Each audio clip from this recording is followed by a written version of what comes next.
ሰላም እንዴት ቆያችሁ? በ2026 የዓለም ዋንጫ የ32 ቡድኖች የጥሎ ማለፍ ጨዋታዎች መካሄዳቸውን ቀጥለዋል። በዚህ መሰረት የጥሎ ማለፍ 8ኛ ጨዋታው የተካሄደው በሶስቱ አናብስት እንግሊዝና በአፍሪካዊቷ በውድድሩ ለሁለተኛ ጊዜ በተሳተፈችው ዲሞክራቲክ ኮንጎ መካከል ነበረ።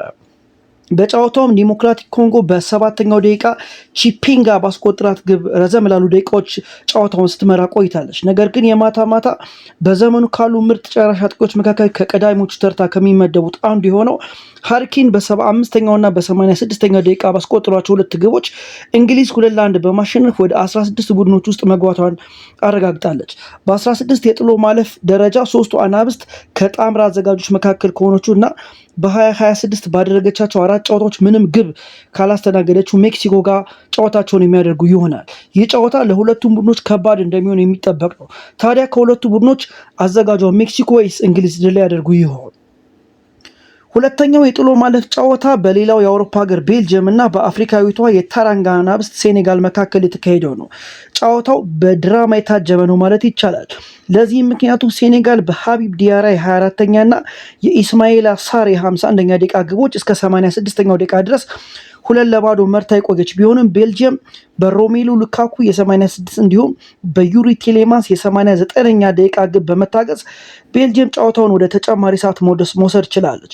በተጨማሪውም ሰዓት ማጠናቀቂያ ላይ ማለትም በ120 ሲደመር 5ኛው ደቂቃ ላይ ዩሪ ቴሌማንስ በፍጹም ቅጣት ምት ባስቆጠረው ግብ ቤልጅየም አስገራሚ ማንሰራራት በማሳየት ጨዋታውን 3-2 በሆነ ውጤት ማሸነፍ ችላለች። ለቤልጅየም አስደናቂ ድል ሲሆን ለሴኔጋል ደግሞ መራራ ሽንፈት ሆኖባቸዋል።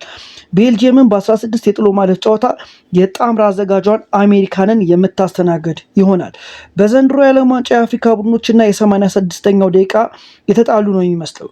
ዲሞክራቲክ ኮንጎ፣ ሴኔጋል እንዲሁም በቀደመው ጨዋታ ኮት ዲቫር በ86ኛው ደቂቃ በተቆጠረባቸው ግቦች ተሸንፈው ከውድድሩ መሰናበታቸው ይታወሳል።